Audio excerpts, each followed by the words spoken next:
नमस्कार मित्रांनो, आज आपण कोल्हापूर जिल्ह्यातील राधानगरी आणि करवीर तालुक्याच्या सीमेवर असलेले सातेरी महादेव मंदिर पाहणार आहोत। हे मंदिर पूर्णपणे कातळात कोरलेले आहे। हे मंदिर अतिशय शांत आणि निसर्गरम्य ठिकाणी आहे। पूर्वेकडील सर्वात शेवटची टेकडी म्हणजेच महादेव टेकडी। याच महादेव डोंगरावर श्री महादेवाचे पवित्र स्थान आहे।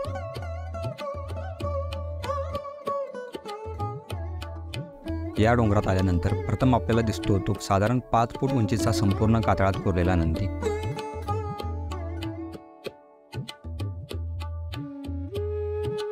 हा नंदी बसलेल्या स्थितीत असून त्याचा रोख आग्नेय दिशेस आहे। नंदीची आभूषणे हे कातळात अगदी उत्तम रीतीने कोरलेली आहेत।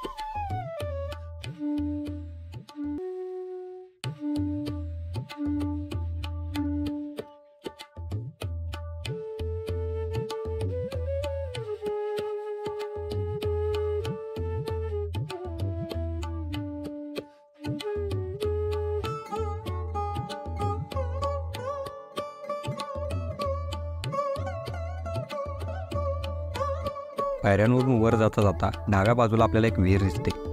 अंदाजे 30 ते 40 फूट खोल ही विहीर सध्या रिकामीच आहे। पूर्वी वर डोंगरावर पडणारे पावसाचे पाणी कातळातील भेगांमुळे या विहिरीत साठवले जात होते।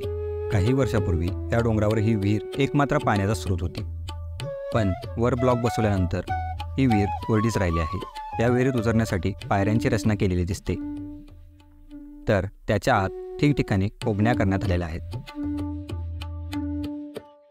येथून पुन्हा आपण वर आलो की आपणास दिसते ते श्री महादेव मंदिर। पूर्वाभिमुख असलेले हे मंदिर कातळात कोरलेल्या गुहेमध्ये वसले आहे।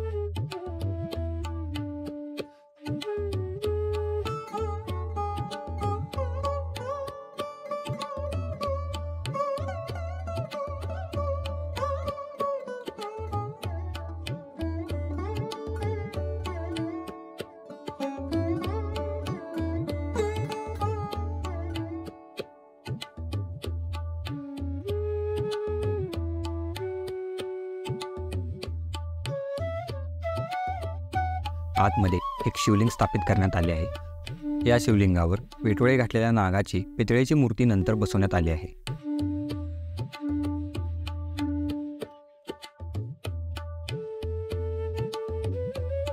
तर त्याच्या मागे श्री शंकराचे आयुध त्रिशूळ ठेवण्यात आले आहे। या गुहेच्या छतावर अगदी मध्यभागी एक गोलाकार रचना दिसते।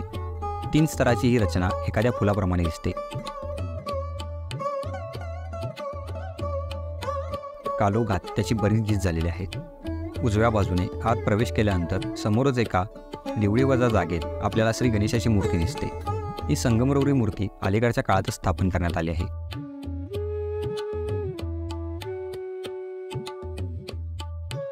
इथून उजव्या बाजूने आत जाताच समोर आपणास दर्शन होते ते आदिशक्ती पार्वती मातेचे।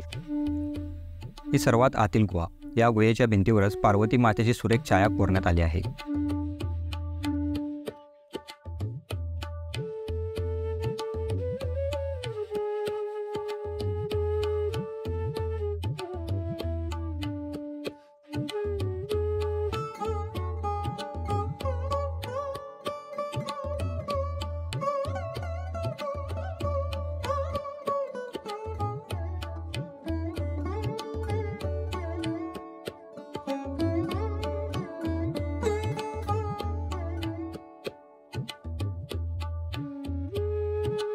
याच्या उजव्या बाजूला बसण्यासाठी ओट्याप्रमाणे रचना आहे।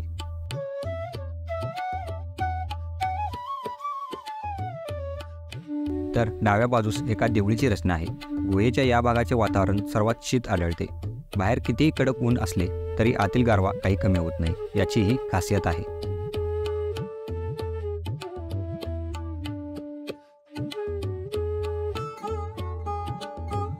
महादेव डोंगराच्या पायथ्याशी श्री सातेरी देवीचे वास्तव्य आहे।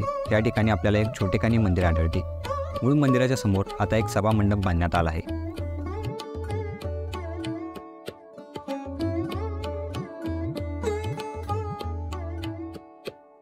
या सभा मंडपात मध्यभागी काही लहान पादुकांच्या जोड्या ठेवलेल्या आपणास दिसतात। या पादुका सातेरी देवीसाठी अतिशय पवित्र मानल्या जातात। यातील मूळ 7 जोड्यांची नित्यनियमाने पूजा केली जाते।